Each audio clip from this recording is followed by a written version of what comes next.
somewhere around here. I know where I had to leave her for a little bit.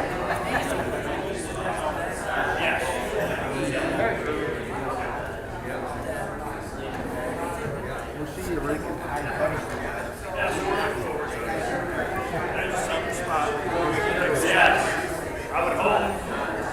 right, we're getting started this morning. Take your seats. Take your seats. Ron, I call your name. Get a assigned seat.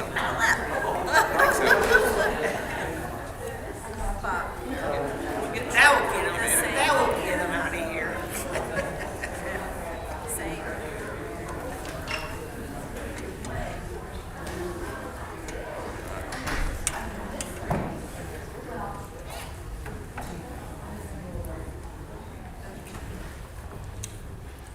Well, good morning.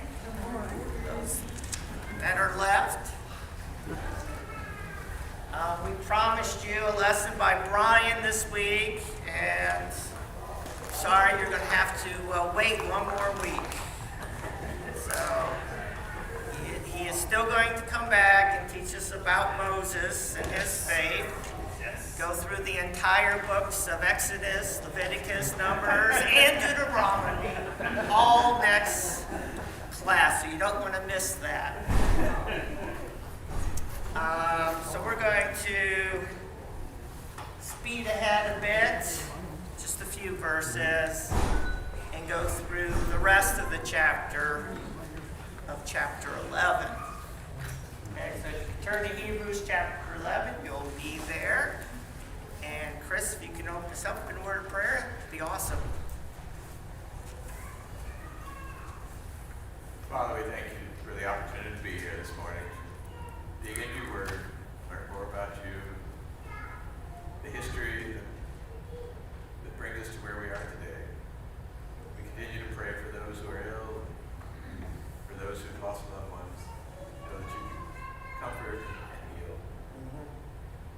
And we pray that you be with Mike and be with each of us as we study your word, just that we can learn more, take something away from it. Through Jesus we pray. Amen. All right. Start in verse 30. And I'll read the rest of the chapter, and then we'll start digging into it. Verse 30. By faith, the walls of Jericho fell after the army had marched around them for 7 days. By faith, the prostitute Rahab, because she welcomed the spies, was not killed with those who were disobedient.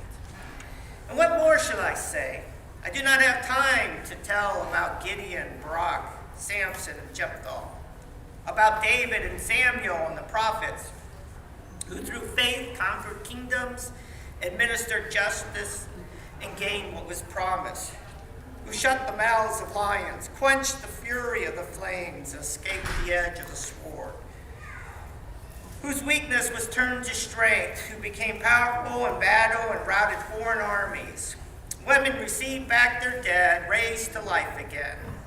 There were those who were tortured, refusing to be released so that they might gain an even better resurrection. Some faced jeers and flogging and even chains and imprisonment. They were put to death by stoning. They were sawed in two. They were killed by the sword. They went about in sheepskins and goatskins, destitute, persecuted, and mistreated. The world was not worthy of them.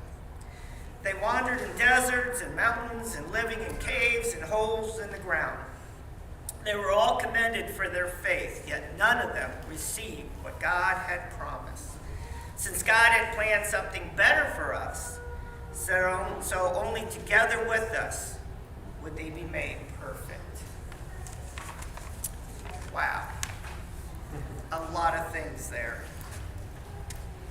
So, let's pretend we already heard Brian's excellent lesson. It went through Moses and Exodus all the way. We're right at the beginning of this book called Joshua. What is the state of the Israelites at this time? What's happened to them? Where are what are they thinking? What are their fears, dreams, ideas at this time? Just help us. I want to do a couple things to get the background before we get into Joshua and Rahab. Brian? I was just thinking about the beginning of Joshua. It's a completely new generation. So the whole, what God said, this generation will not see my promised land. Those all had died, except for Joshua and Caleb.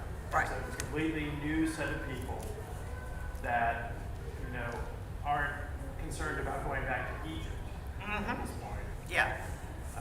And they've had some success in battle coming up to the promised land. So A minimum amount, Right. but they certainly aren't a military giants ready to take on and take over an entire land. But yeah, good point. What else?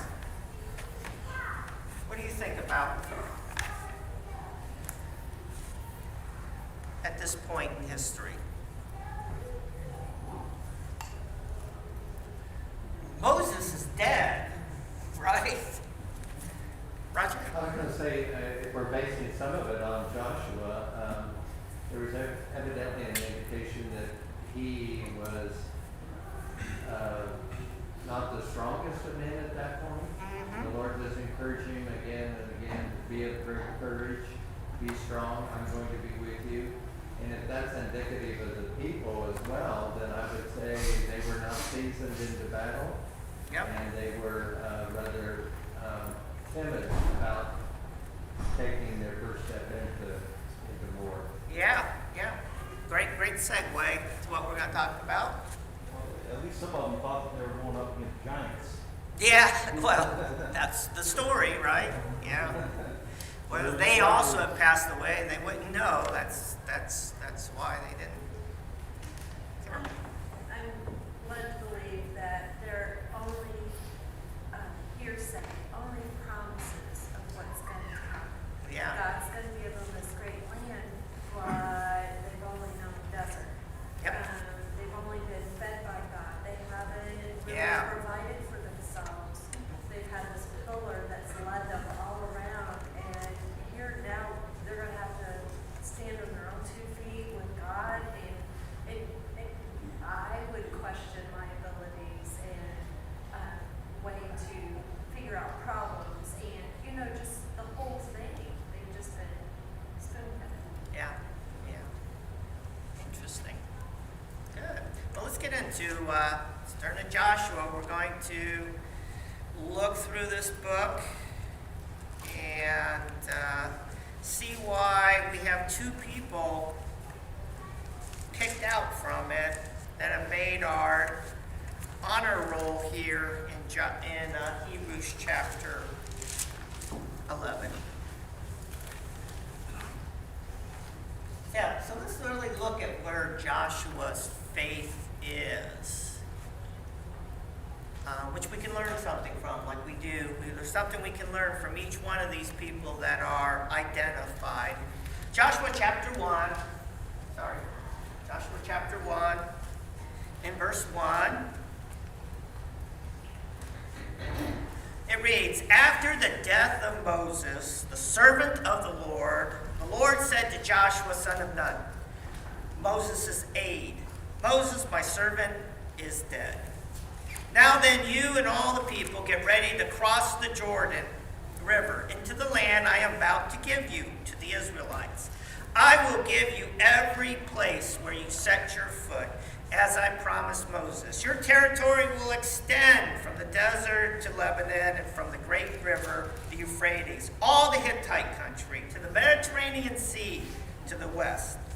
No one will be able to stand with you all the days of your life. As I was with Moses, so I will be with you. I will never leave you nor forsake you. Be strong and courageous, because you will lead these people to inherit the land I swore to their ancestors to give them." It's a pretty awesome set of promises. Sort of reminds you of Abraham, right? God comes down and says, I'm going to do all these great things for you. I promise to be there for you. You will succeed in spite of yourself. So what is the first thing after reading all this? And there's some pretty specific instructions on, hey, I'm going to give you all this stuff. What does Joshua decide to do? Everybody can sneak ahead to chapter 2 if you like. Just read the heading. Where are those instructions? What did God tell Joshua to do? First thing. Get up, cross the Jordan. What does he do? I'm going to send some spies. Because God, I heard what you said. I heard the details. I'm going to go check it out myself. How did that work out for Moses? The previous, I'm going to send out some spies guy, didn't work out. I think there's about 40 years of wandering in the desert was the result of that little expedition. And here's Joshua, what? Making the same mistake over again. Look at chapter 2 real quick.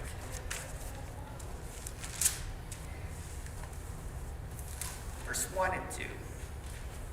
Then Joshua, son of Nun, secretly sent out 2 spies from Shittim. Go look over the land, he said, especially Jericho. So they went and entered the house of a prostitute named Rahab and stayed there.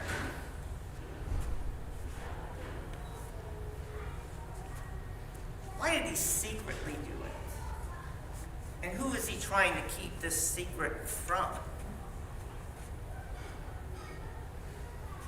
I read this all week long. I never saw it till this morning. Why is he keeping this a secret?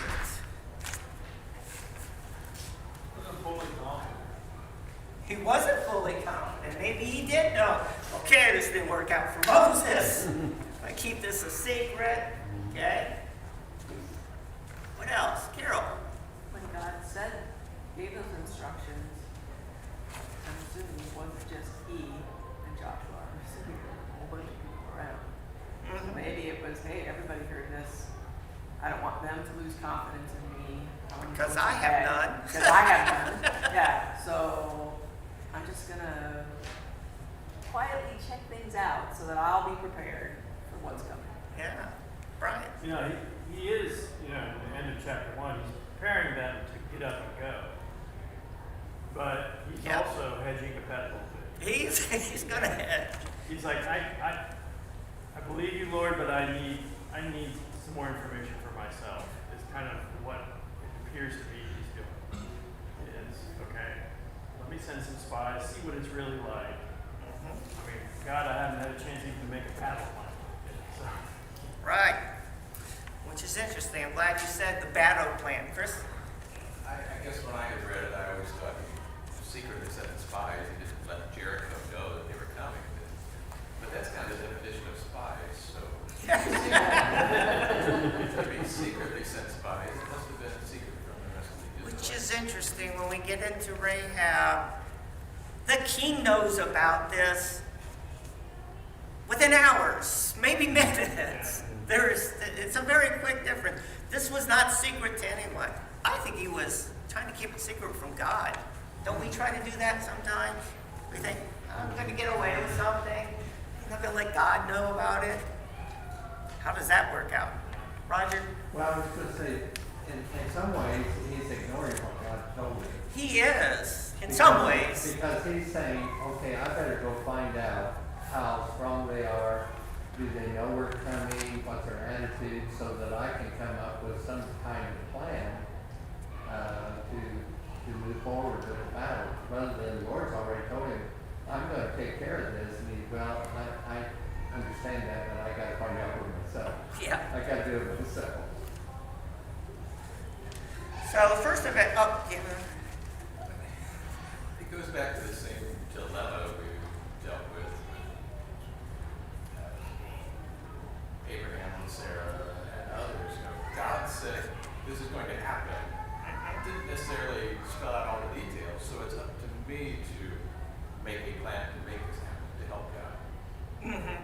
Yeah. To help God out instead of just doing it. And that's the lesson that Joshua is going to hear. Now there's the second event before we get into how God praises Joshua, praises Rahab. I'm going to call it innkeeper from now on. It's my class, so I can do that. We're not going to have a discussion about it. So, the second event, after the sending out the spies, is the actual crossing of the Jordan,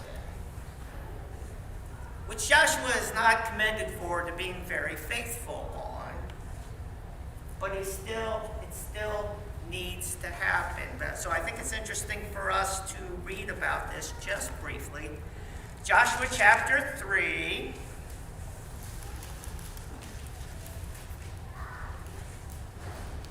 Starting verse 7. Because God's now going to have to remind him a second time. So the spies have come back. We'll go back into that story in a bit.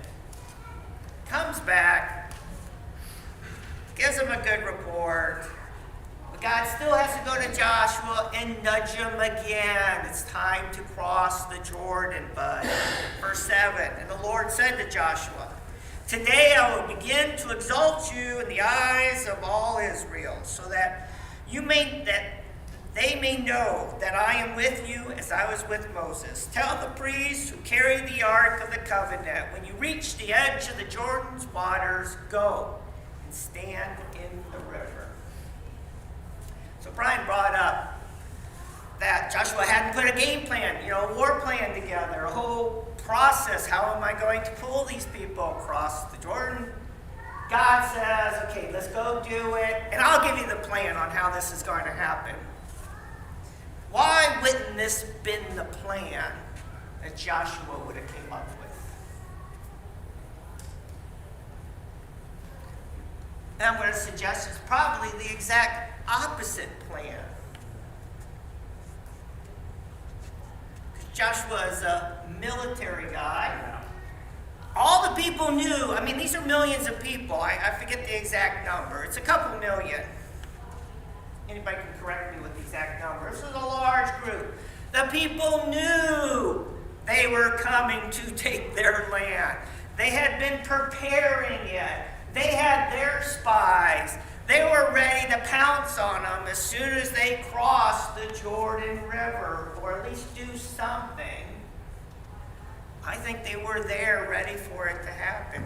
If you were a military man, you put your priest out in front, your most valuable treasured item out in front. No, you put that way in the back in case things aren't going well, that you can get away.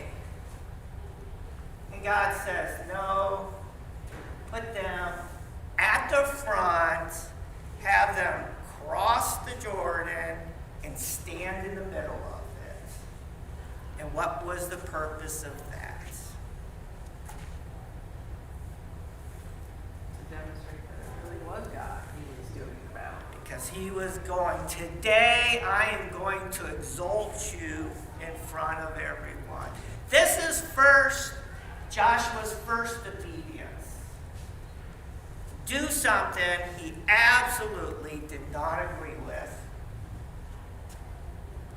Do something that was counterintuitive from what he would do, which is going to, wait till I give you the final battle plan at Jericho. Right. That's coming. Go do this. And he didn't even tell them what exactly was going to happen. So they stepped their foot in.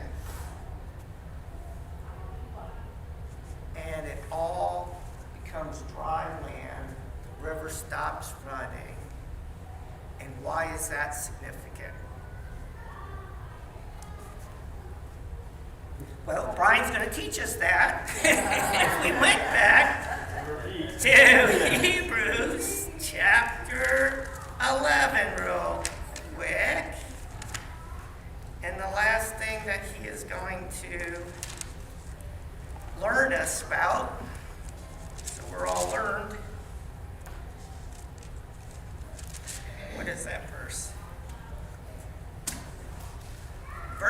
29.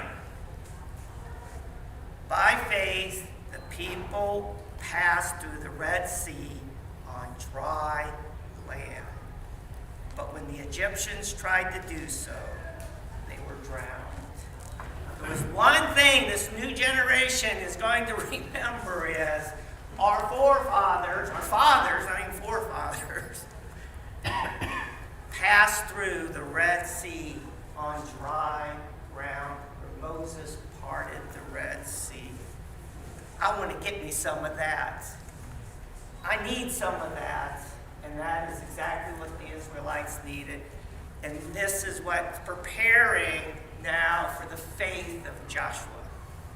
So, yeah, I've been thinking about how the Lord only knows what Joshua needs, right? And here's Joshua, who for 40 years was second in command to Moses. Often probably heard a lot of the conversations between God and Moses, or at least was relayed to him really quickly afterwards. Saw the miracles. Always had Moses there. Suddenly he's not there. The first thing God says to him is, Moses is dead. Oh, okay. What now? So I'm sure he's got a lot of kind of self-doubt about, am I capable of this? Moses was this incredible man of faith. I was just the second in command. And we would all feel that way. But the Lord is coming along with him and giving him what he needs. And I love how he started this phrase by saying, today I will begin to exalt you. And it wasn't like Joshua earned an exaltation. But the Lord is like, I know that you need for yourself and for the people to be shown as someone who can lead like Moses. Exactly. I'm going to expose where your faith is by these things that I'm going to tell you. But this is what you need. Great. Carol. I was thinking also about the first verse that, faith is confidence in what we hope for, assurance in what we do not see. And that whole Jordan River thing was a demonstration of that. Here's the river in the flood stage. You're not seeing me parting it. I haven't parted it before you walk in. You've got to put your foot in there. You have to have faith that I'm going to do. And they never saw, this generation didn't see the parting of the Red Sea. That was just delivered to them and, the stories. So this was a acting out of faith. Exactly. Great. I guess it's kind of piggybacking on what she said. When you think of all of these people, and God is talking to Joshua, and he tells them what God has said, and you can kind of see him say, oh yeah, okay, I believe that, you believe that. But now they have the opportunity to each individually experience that when they start to walk across the river, rather than being in mud up to their ankles, it's dry land. And so each one get to experience the miracle of God, not just hear it, but they actually experience it. So it's going to prepare everyone's hearts for battle because they've all seen what God can do. A lot of practical things about us in the church and how we're experiencing the blessings individually, but also because we're part of the church, we're experiencing that. Just don't have time to talk about all that, but I think when you look at it from the Jericho side of it too, these people, like you said, were preparing for this to happen. And the few people maybe that are seeing this happen spread some doubt now onto their side. So not only is it a good sign for the Israelites, it's also part of God's plan that now the other people are thinking, uh-oh, something's about to happen here. We just saw something crazy. great segue. So we're going to flip over, and I'm going to take this a little out of order. We're going to put Joshua on the side, and we're going to talk about Rahab and the people of Jericho. So mentally, excuse me, let's go back to Joshua 2. He sends out the spies secretly. And he tells them, I want you especially to check out Jericho. The text tells us they immediately go to Jericho. They sneak in somehow, and they immediately go to the house of Rahab. They're not there very long, and there's a knock on the door, and it's a message from the king. And the king immediately, and the message says, I know you have these spies, and they're here. It was like verbatim to exactly what Joshua secretly said. They're here to spy out the whole land because they plan to take over it. Right? Send them out to us. I picture their soldiers right out there. And we'll take care of this. And Rahab goes,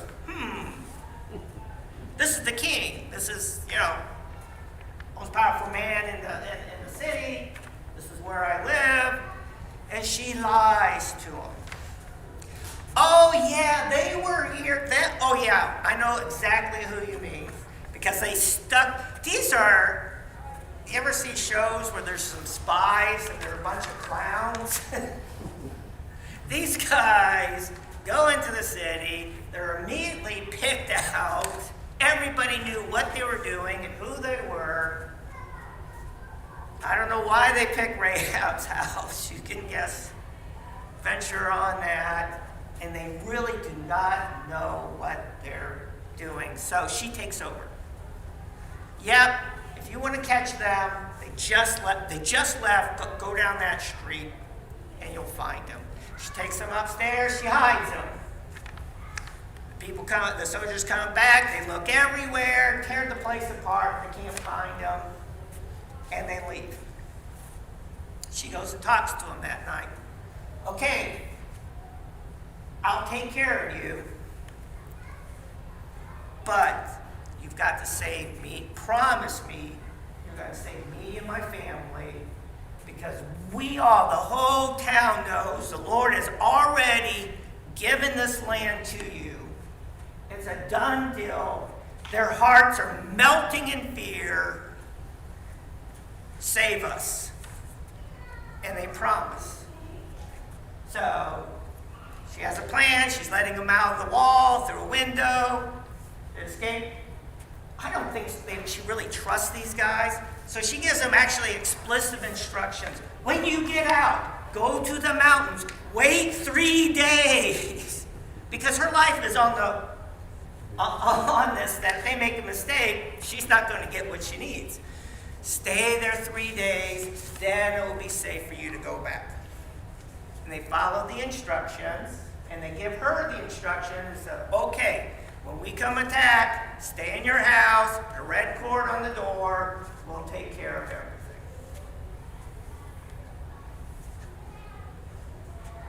Now we get to the battle of Jericho. It happens, the walls come down, spies do what they promised. Joshua's understanding what's happening, he tells them, they go and save her and her family is safe. And we know that Rahab is a very instrumental part of the genealogy of Jesus. What's the faith lesson from Rahab? Oh, before I open it up, listen to what she says. I know that the Lord has given you this land, and I believe she knows this at the same time that God is trying to convince Joshua of the same thing. I mean, she almost says the exact thing. I am giving you this land. Anywhere you set your foot, I promise it will be yours. Nothing will stand in your way. And she's pretty much saying, there's nothing that's going to stand in your way. I know that we're dead.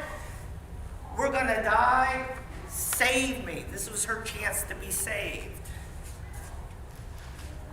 So she shows an incredible amount of faith. What is her faith based on? What is our What can we learn from Rahab?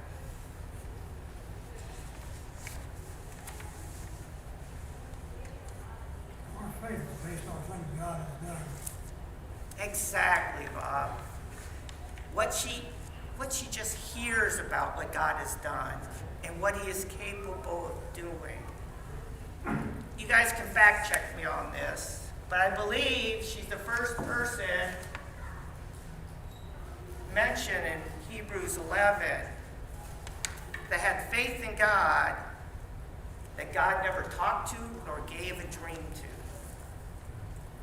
Her faith was based completely on what she saw and heard and believed.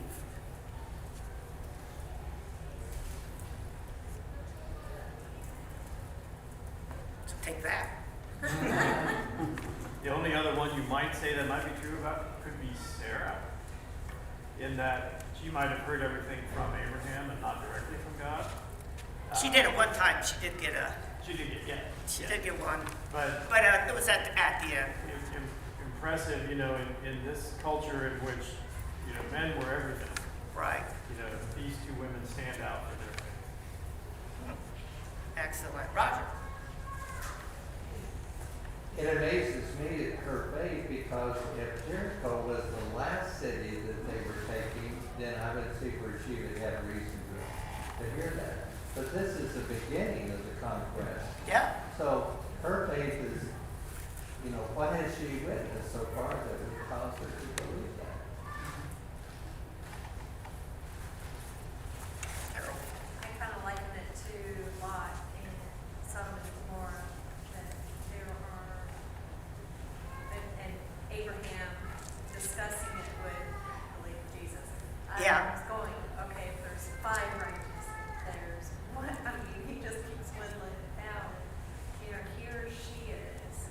God has set the stage. They were in the desert for 40 years. God set it the stage. He has actually put fear in these people's hearts. And those 2 spies are just affirmation. It's got to happen. That's good. That's what I thought. The only good thing that happened with the spies was Rahab. That we have the story, that salvation of her and her family. Okay, let's switch back into Joshua. Chapter 6 of Joshua. In verse 1.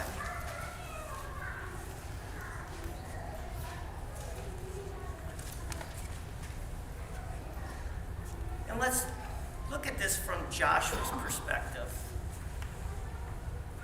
Verse 1. Now the gates of Jericho were securely barred because of the Israelites. No one went in or out.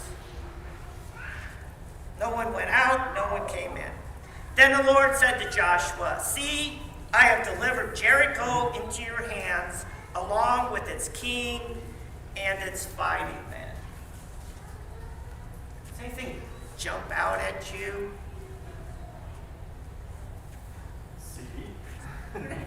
See? What do you see? Didn't I tell you?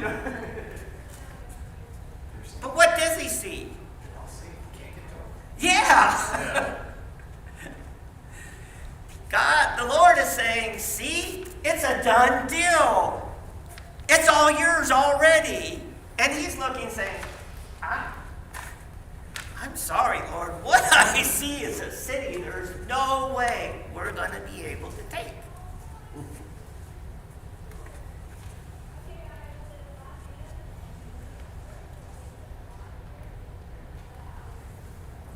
But he still listens.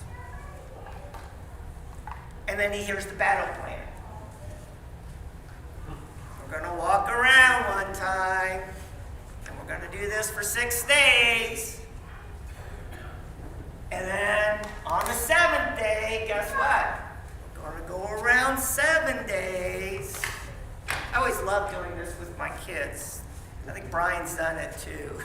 You make a little pillow fort around you, and you say you're the Jericho, and you have them practice walking around. And And then at the end, they get some horns, and they blow the horns, and the pillow walls go off, and then they attack you, and all kinds of fun things. But that's what happens here. I mean, it's almost as good of a battle plan as it would be if you just had a little pillow fort to protect you. But the kicker was, then the priests are going to blow their horns, and the walls were going to come down. And Joshua's faith, as we look in Hebrews, is just that he did it. He did it. God was bringing him all along just to get him to the point that he believed, if I do this thing, which makes no earthly sense, that God will accomplish it in a heavenly way. So what's the lesson we can learn from Joshua?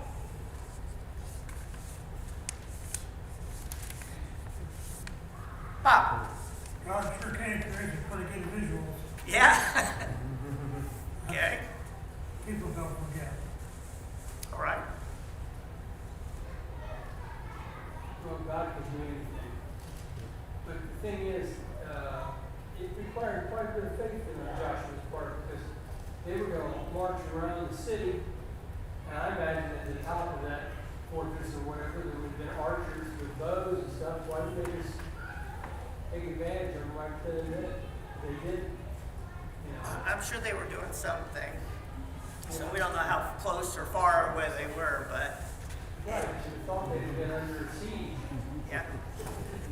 At least being laughed at. Yeah. Roger. I think of the discipline of the people.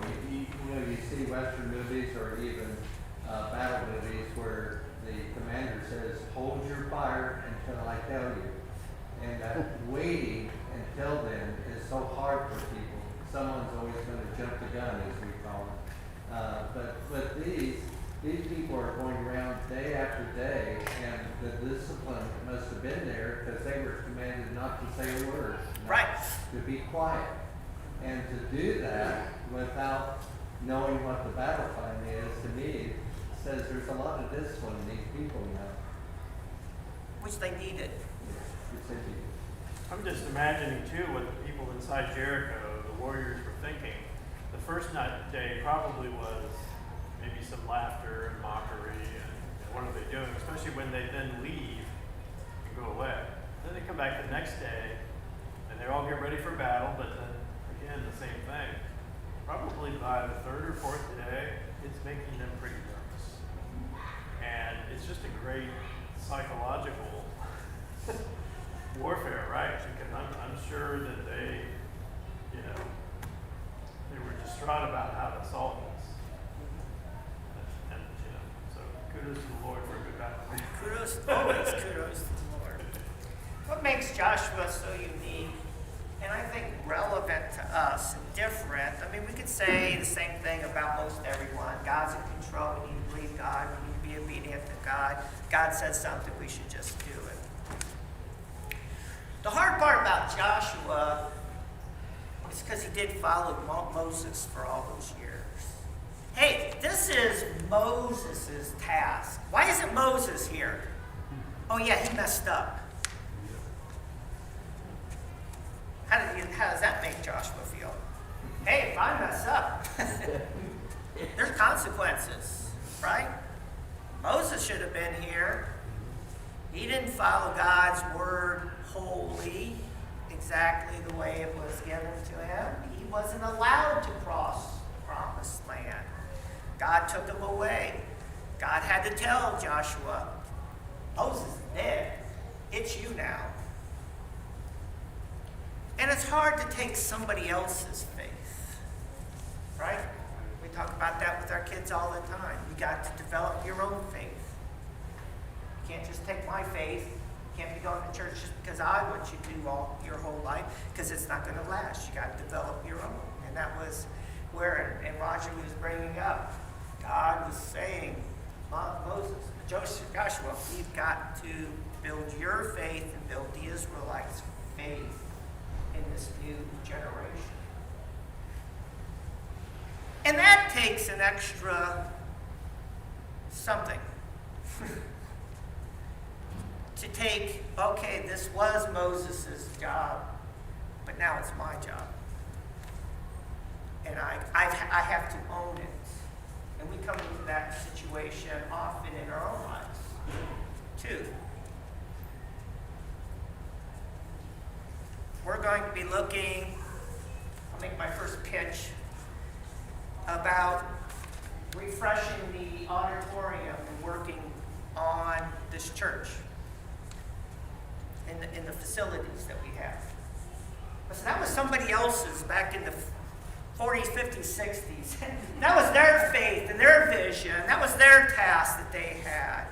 And here I just inherited a building, I think with grounds, our facilities here were somewhere between $2 to $3 million. And I know I didn't put that money in toward that. That was somebody else's vision.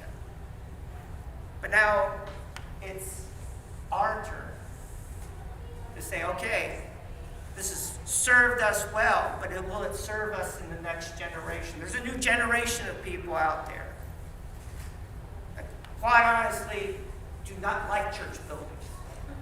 And they're scared of them, and they don't want to walk through any of these doors. How do we change this facility to overcome their fear? To be more inviting, to bring them in. Now it's our turn. We could all just say, okay, this is the way it's been for 60 years. I like it just the way it is. Why change anything? That's the easy way out. They could have said, let's stay on this side of the Jordan. I hate the manna, I hate the quail, I hate the water from the rocks. But I'm comfortable with it. And now it's our turn to have the faith to go to the next generation. I wanted to just go back to Hebrews chapter 11. And wrap up this morning looking at just a couple of verses.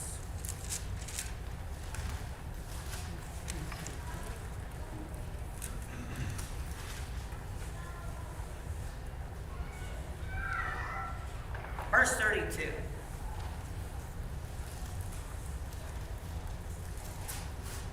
And what more shall I say?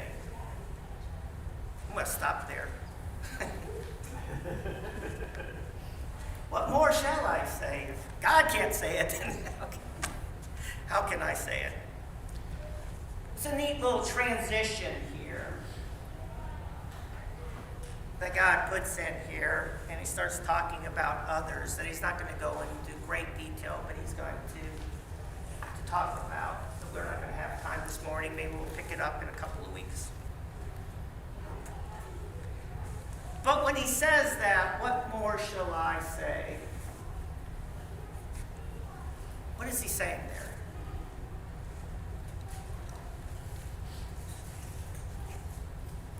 He's got enough proof right here. Yeah. I've proved to you over and over again with this. Kendall? Well, he goes on to give a whole handful of more nipples. Says, go look at these. Go look at that. Basically, go look at the book of all the prophets and the judges, right? I mean, he just sort of zipped through it. Interesting. He's going to say, I've already proved my point. And what was his point?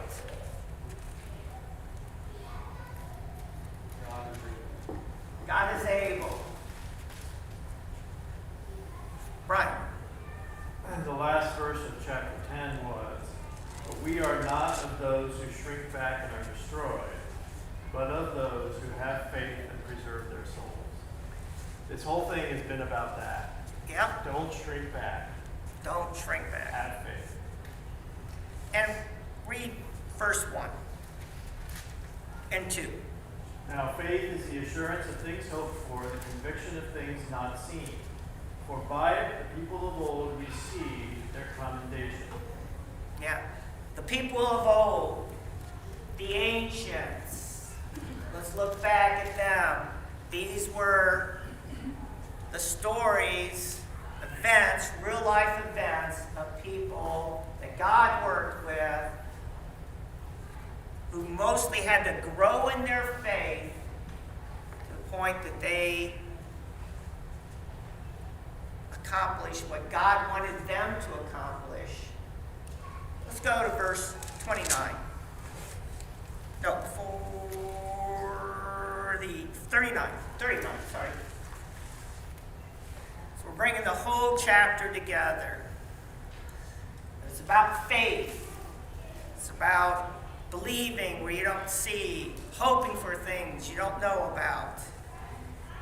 These were what the ancients were commended for. Verse 39, these were all commended for their faith. Yet none of them received what had been promised, since God had planned something better for us. So only together with us would they be made perfect. Wow. What does that mean? These people are depending on us a little, or at least on our faith. The main people in Hebrews 11 is us. It's not a hall of fame where we're supposed to learn or make a great set of Bible study lessons to learn about their faith long ago so we know about it. It's our faith makes their faith perfect. We are completing what they started. They were asked to do things by God or demonstrated their faith in God, but they never received the promise of their obedience. But now, with our faith, their faith makes sense. Our faith is connected to their faith. It's as if Abraham and Sarah are saying, I'm looking at Brian and Carol. I'm looking at Chris and Carol. I'm looking at Bob and Norma. I'm looking at Keith and Jeannie. I'm looking at all you people. And because of your faith, my faith, I'm glad I did the things that I did. Because now I understand. You're the ones that are going to get the promises of God from our faith that I never got. But now my faith is perfected because of your belief. We actually know the Hebrew story. Mm-hmm. They had heard, didn't fully trust what they heard. They almost were like building up to it. They didn't have full confidence. Yeah. He said that we know the end of the story. Now they know the end of the story. And that's why the very next verse in chapter 12 says, since we have these great cloud of witnesses, it's we are having them witnessing us. We turn this around too many times. We think we're witnessing what they did because we just studied this over the last, 8-9 weeks. Now they're witnessing our faith right now because it makes sense on the way that they live their life. And they're the ones that are encouraging us to keep being faithful because the promises are at hand. Any comments on that? Roger. All of these people were pioneers in faith. They went into situations that no one before them had gone. Mm-hmm. And the same is true for us. We're going to be facing circumstances that no one else has ever faced. But yet, it was not the circumstances, but it was what God said. That He promised that He'd be with them, that He would would take care of them in that situation. And so it wasn't that they were looking at examples of others that had been through it, because nobody else had ever been through that. And often we think, well, nobody's been in my situation. Right. But yet it is what God said that caused them to have that faith. And so we're connected with them in the experience, not in the same experience, but in the different, differences. The situation may be different, but faith is the same.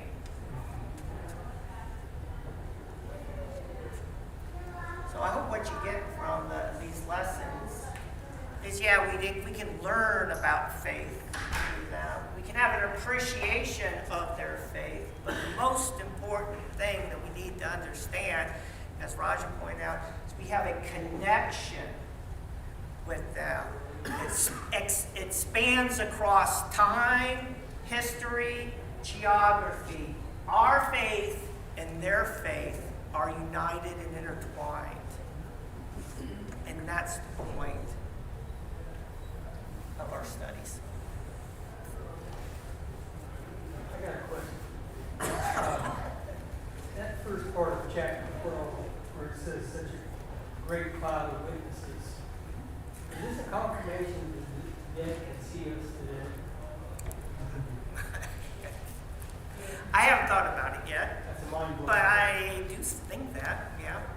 I mean, there's a cloud of witnesses. Are they really? They're in heaven. Are they really witnesses? I think they would be spending more time doing heavenly things than worrying about us, I would but think so too.